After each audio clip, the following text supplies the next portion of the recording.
అవును అద్భుతంగా ఉంటుంది. కొంతమంది మిత్రులు సింగపూర్ పోయొచ్చి అసలు సింగపూర్ ఉంటుంది చూడాలన్నా అని చెప్తారు, అది బాగానే ఉంది.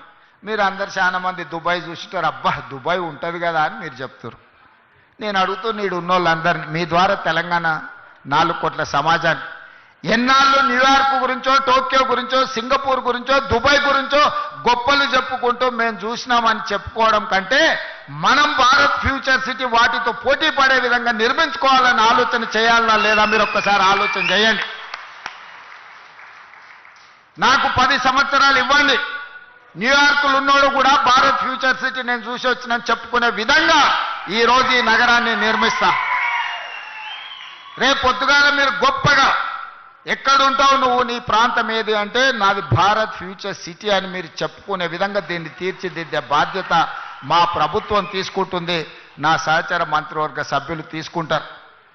70 ఏళ్ల నుంచి ఇదే చెప్పుకుంటున్నాం. అమెరికా గురించో జపాన్ గురించో జర్మనీ గురించో సింగపూర్ గురించో దుబాయ్ గురించో 70 సంవత్సరాల తర్వాత కూడా ఇక మన గురించి ఎవరు చెప్పుకునే చరిత్ర రాసుకోవాల్సిన అవసరం లేదా మీరు ఒక్కసారి ఆలోచన చేయండి.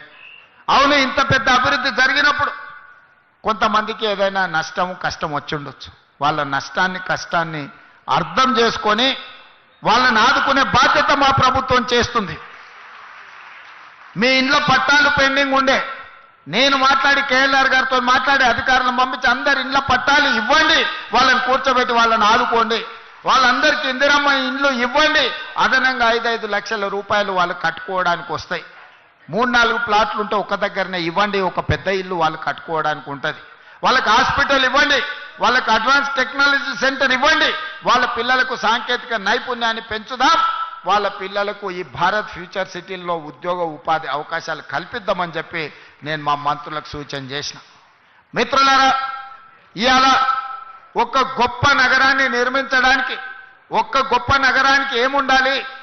రోడ్డు ఉండాలి, తాగడానికి నీళ్లు ఉండాలి, నిరంతర సరఫరా చేసే విద్యుత్తు ఉండాలి, పెద్ద పెద్ద నగరాలకు రవాణా సౌకర్యం ఉండాలి, అంతర్జాతీయ ఎయిర్పోర్ట్ ఉండాలి.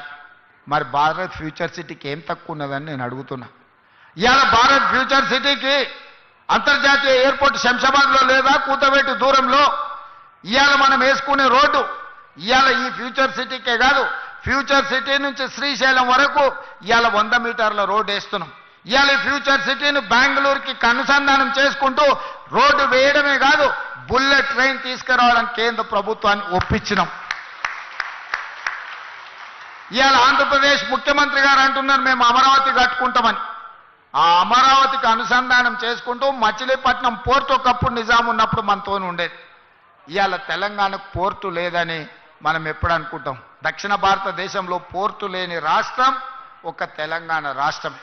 అందుకే ఈరోజు పోర్టు లేని బాధను తీర్చడానికి మీ ఫ్యూచర్ సిటీ నుంచే మన ఫ్యూచర్ సిటీ నుంచే మచిలీపట్నం పోర్టు వరకు dedicated green field national highway 12 lanes రోడ్డును వేసి భవిష్యత్తులో ప్రపంచాన్ని దిగుమతి చెయ్యాలన్నా మన పరిశ్రమలలో ఉత్పత్తి చేసే వస్తువులను ప్రపంచానికి ఎగుమతి చేయాలన్నా మచిలీపట్నం పోర్టుకి ఈరోజు కనెక్టివిటీ ఫైనల్ అయింది. ఇదే కాదు, ఈరోజు చెన్నైకి బుల్లెట్ ట్రైన్, ఈ ఫ్యూచర్ సిటీ ఈ శంషాబాద్ నుంచి బుల్లెట్ ట్రైన్ చెన్నైకి వేసేది వయా అమరావతి ఈరోజు బుల్లెట్ ట్రైన్ కేంద్ర ప్రభుత్వం ఆమోదించింది. అంటే రేపొద్దుగాల మీ ఊరు నుంచి బెంగళూరుకు బుల్లెట్ ట్రైన్ ఉంటుంది, అమరావతికి బుల్లెట్ ట్రైన్ ఉంటుంది, అక్కడి నుంచి చెన్నైకి బుల్లెట్ ట్రైన్ ఉంటుంది. ఈరోజు ఇవన్నీ కూడా మనం ప్రణాళికబద్ధంగా ఈరోజు అభివృద్ధి చేసుకుంటున్నాం. దీనికి అవసరమైన నీళ్లను అవసరమైన విద్యుత్తును ఇవ్వడానికి బట్టి విక్రమార్క గారు ముందుకొచ్చి ఈనాడు మనకు అన్ని రకాలుగా చేస్తున్నాడు. ఈ పైన కనిపించే ఎలక్ట్రికల్ పోల్స్ లైన్లు కూడా ఇంతకుముందు వస్తా ఉప ముఖ్యమంత్రి గారు శ్రీధర్ బాబు గారితో మాట్లాడిన వీటన్నిటిని కూడా అండర్ గ్రౌండ్ కేబుల్ చేస్తే ఇది ఒక గొప్ప నగరంగా వస్తుంది కదా. ఎక్కడికక్కడ వైర్లు లైన్లు కనిపిస్తున్నాయి, దీన్ని ఏ రకంగా అండర్ గ్రౌండ్ కేబుల్ చేయాలనో ఆలోచన చేయండి అని.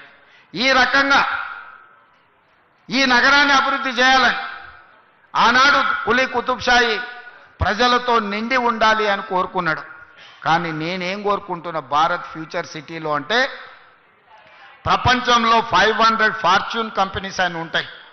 అంటే ప్రపంచంలో అత్యంత ఉన్నతమైన అత్యధిక వ్యాపారాన్ని నైపుణ్యాన్ని ప్రదర్శిస్తున్న కంపెనీలను ఫార్చ్యూన్ 500 కంపెనీలు అంటారు. ఫోర్బ్స్ ఇండియా మ్యాగజైన్ లాంటి వీటిని అన్నిటినీ లెక్కగట్టి అన్ని రకాలుగా గొప్ప కంపెనీలను ఫార్చ్యూన్ 500 కంపెనీలు అంటారు. ఇప్పటి వరకు మన నగరంలో 85 మాత్రమే ఉన్నాయి ఆ ఫార్చ్యూన్ 500 కంపెనీలలో. రాబోయే 10 ఏళ్లలో నా లక్ష్యం